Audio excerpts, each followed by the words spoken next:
മുഹമ്മദ് അഖ്ലഖിനെ ഓർമ്മയില്ലേ? 2015-ൽ ബീഫ് കൈവശം വെച്ചതിന്റെ പേരിൽ ഉത്തർപ്രദേശിലെ ദാദ്രിയിൽ ആൾക്കൂട്ടം കൊലപ്പെടുത്തിയ വൃദ്ധൻ. ഒന്നാം മോദി സർക്കാർ അധികാരത്തിലെത്തിയതിനു ശേഷം നടന്ന ആൾക്കൂട്ട കൊലപാതകങ്ങളുടെ തുടക്കം അതായിരുന്നു.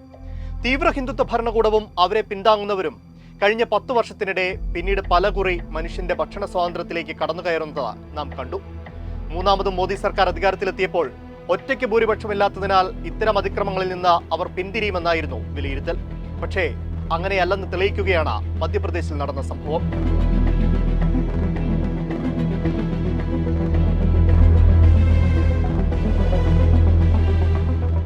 വീട്ടിലെ ഫ്രിഡ്ജിൽ ബീഫ് സൂക്ഷിച്ചതായി ആരോപിച്ച 11 വീടുകളാണ് ഭരണകൂടം ബുൾഡോസറുകൾ ഉപയോഗിച്ച് തച്ചു തകർത്തത്.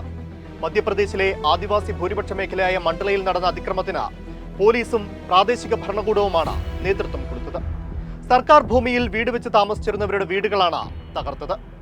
150 പശുക്കളെ കശാപ്പിനായി സമീപത്ത് കെട്ടിയിരുന്നതായും മൃഗക്കൊഴുപ്പും തൊലിയും എല്ലുകളുമെല്ലാം കണ്ടെത്തിയതിന്റെ കൂടി പശ്ചാത്തലത്തിലാണ് നടപടിയെന്നുമാണ് ജില്ലാ പോലീസ് മേധാവിയുടെ വിശദീകരണം. മധ്യപ്രദേശിൽ ഗോവധ നിരോധനം നിയമം മൂലം നടപ്പാക്കിയിട്ടുണ്ട്. ബീഫ് കഴിക്കുന്നതും സൂക്ഷിക്കുന്നതും 7 വർഷം വരെ തടവ് ലഭിക്കാവുന്ന കുറ്റവുമാണ്. നീതിയെ ഹനിക്കുന്നതാണ് നിയമമെങ്കിൽ ആ നിയമം നടപ്പാക്കുന്നതിൽ ഒരു യുക്തിയുമില്ല. ഭരണഘടന പൗരന്മാർക്ക് ഉറപ്പു നൽകുന്ന മൗലികാവകാശങ്ങൾക്ക് വിരുദ്ധമായി അടിച്ചേൽപ്പിച്ച നിയമം ലംഘിക്കപ്പെടുന്നത് സ്വാഭാവികമാണ്. ഇഷ്ടമുള്ള ആഹാരം കഴിക്കുന്നതിന് അനുമതി നിഷേധിക്കാൻ ആർക്കാണാവുക?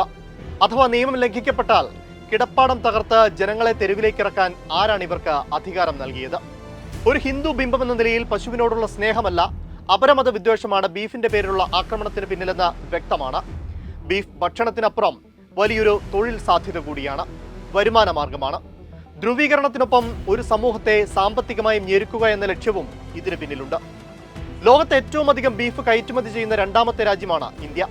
രാജ്യത്തെ ഏറ്റവും വലിയ ബീഫ് എക്സ്പോർട്ടിംഗ് കമ്പനിയായ അലാന ഗ്രൂപ്പിൽ നിന്ന് BJP വാങ്ങിയത് 2 കോടി രൂപയുടെ ഇലക്ട്രൽ ബോണ്ടാണ്.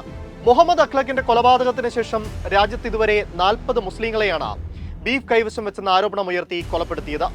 BJP അധികാരത്തിലിരിക്കുന്ന പല സംസ്ഥാനങ്ങളിലും ഗോവധ നിരോധനം നിയമം മൂലം നടപ്പാക്കി കഴിഞ്ഞു. പക്ഷേ മറുവശത്ത് ലക്ഷക്കണക്കിന് കന്നുകാലികളെ കൊന്ന് മാംസമാക്കി കയറ്റുമതി ചെയ്യുന്ന വൻകിട കമ്പനികളിൽ നിന്ന് BJP ലാഭം പറ്റുകയും ചെയ്യുന്നു.